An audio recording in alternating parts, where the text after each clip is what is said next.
69 na araw bago ang eleksyon 2025, patuloy ang pangangampanya ng mga kandidato sa pagkasenador. May report si Tina Panganiban Perez. Kabilang sa mga plano ni Atty. Angelo de Alban, ang free therapy at developmental assessment sa Zamboanga, Sibugay. Binisita ni Caliote de Guzman ang Fisher Folk community. Idinetalya naman doon ni Luke Espiritu ang kanyang senatorial journey. Nagpaalala si Senator Bongo sa banta sa kalusugan ng mainit na panahon.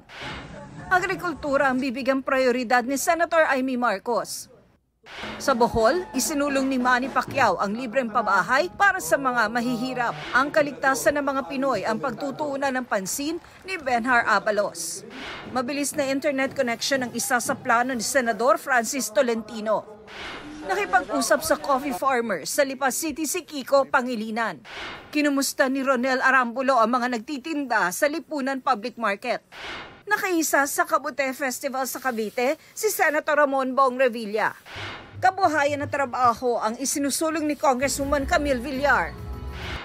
Iginiit ni Bam Aquino ang food security at national security. Dinalakay ni Franz Castro ang kahalagahan ng collective bargaining agreement at pag-uunyon. Patuloy naming sinusundan ang kampanya ng mga tumatakbong senador sa eleksyon 2025. Tina Panganiban Perez, nagbabalita para sa GMA Integrated News. Huwag magpahuli sa mga balitang dapat niyong malaman. Mag-subscribe na sa GMA Integrated News sa YouTube.